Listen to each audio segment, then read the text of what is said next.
IB Maths is easy. Question 5. A, they asked for A, B, and D. So we will use the binomial theorem to find. So C of 7, 8 combination times x power 7 times h will equal with A x7. So we will have 8 x power 7 equal with A times x power 7. So A will be 8h. Same thing. The combination 6 of 8 x power 6 times h squared equal with bx6. So it will be 28 x squared h squared equal with this is x6 b x power 6. So b will be 28 h squared. Okay, last one. So c 4 8 x power 4 times h power 4 will equal with dx power 4. So it will be 70 h power 4 x power 4 equal with dx power 4. So d will be 70 h power 4. Now, given that a, b, d are the first three terms of a geometric sequence, so we will use the property of geometric sequence. So the middle term square, so 28 h squared in bracket square will equal the product of the left and the right term. So 8h multiplied with 70h power 4. Open bracket and simplify. So 784h power 4 equal with 560h power 5. We can simplify both terms by h power 4 because we know that h cannot be 0. So we will have h equal with 784 divided by 560. Simplify to get 7 over 5.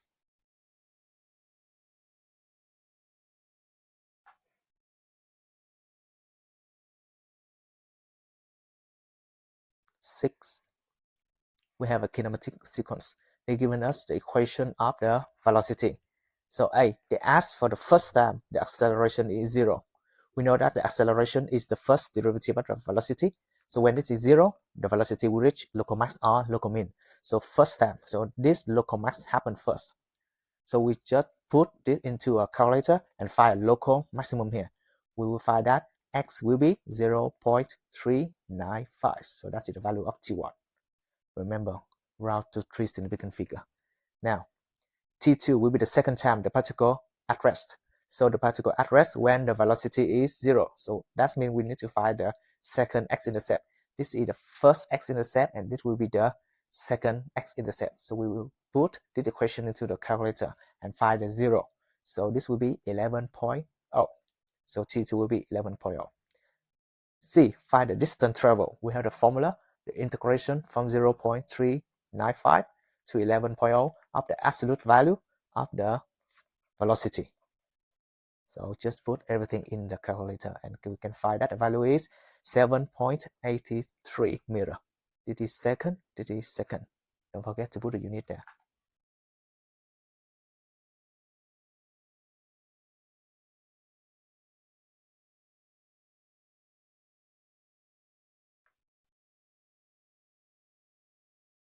Number 7, they ask for the inverse. So remember, the inverse, we swap x and y.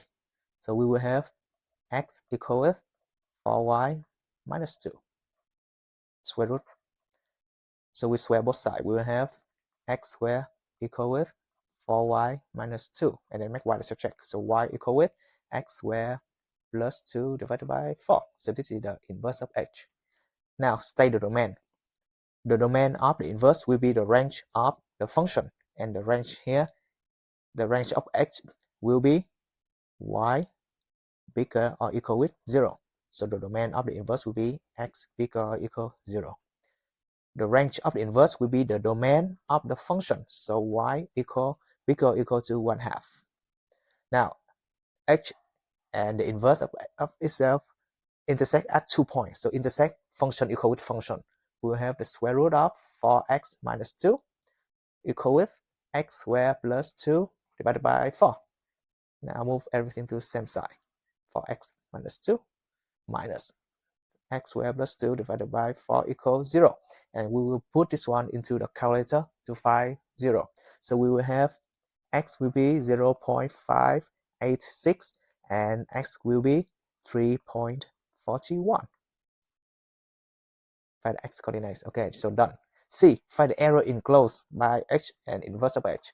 So it will be the integration from 0.586 to 3.41, which are the intersections of absolute value.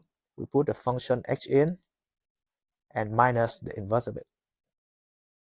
Okay, put everything into the calculator and we will find the answer will be 1.89. Okay, now they ask us to find the first derivative of h. Okay, let me write down the function again.